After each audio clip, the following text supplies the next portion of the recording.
I have a question which may be a little bit unconventional for the most.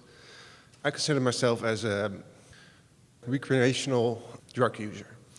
I use drugs to feel good, but I don't let it control my life. Don't let it control my work. I have control over it. And I do it because I love living in the moment. I always do. Try to, at least. And that puts me there. When I'm using, I can be more happier with the place where I am. And because the place where you are is less focused, and therefore you're introducing less resistance to it. So it would be accurate to say that you are in a clear place of allowing. Yeah, that's what I also notice is when I'm using, my grid is always up here and is always filling in real quick with things I just put in my vortex just a few hours or just a few days ago. Just fills in so seamlessly. But my question about it is, because it is a drug, is it an artificial kind of vibration or? Well, it isn't. You could feel that something's a little out of whack about it, and that isn't it. But here's what is. And we're not trying to talk you into or out of anything. And we like that you find a way that gives you some relief from resistance. In other words, we see benefit in that to some extent. But in light of what we've been talking about in these hours that we've been together, this will be a really easy platform for you to understand the answer to this question. So we're talking about vibrational momentum. And we're talking about the focusing with the intent of establishing a vibration and maintaining it long enough that there is, let's find the perfect word.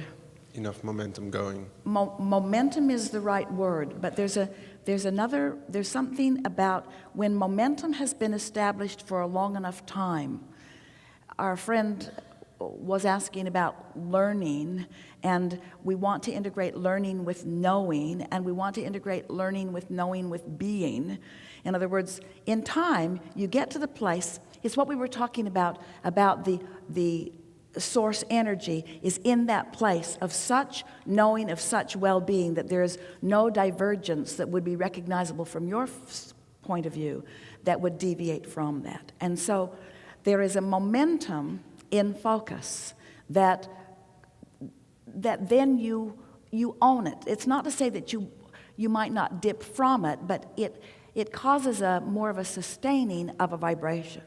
So with drug use, so you're living normal life like everyone else, and you're asking for all kinds of things. So you're doing step one, and Source is doing step two and flowing back to you all of the things that you're asking for. And then you find some way, we're encouraging through meditation or through deliberately moving yourself into that higher vibration through any number of the processes that we have and we'll be talking about.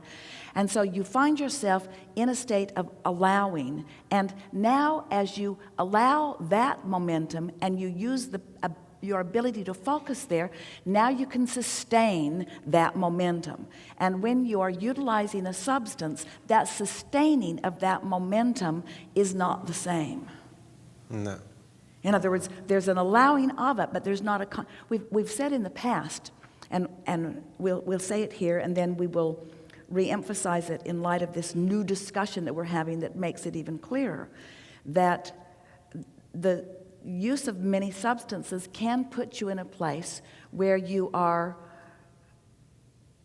softer and less resistant, and therefore allowing the resistance to subside. But your ability to focus and remember and sustain that vibration is just not there. No. It's just not there. So it is a temporary solution. Now hear this. You're really going to like this. It's the same, we really like this. It's the same advantage that your slumber gives you. In other words, when you sleep, you stop focusing, and when you stop focusing, your attraction of everything Your subsides. resistance is gone when you sleep. Yeah. But when you wake up, you're more likely to pick the vibration up right where you last left it. And when you come down from your high, you're more likely to pick up right where you last left it. Yeah. Oh, such a good conversation. Thank you.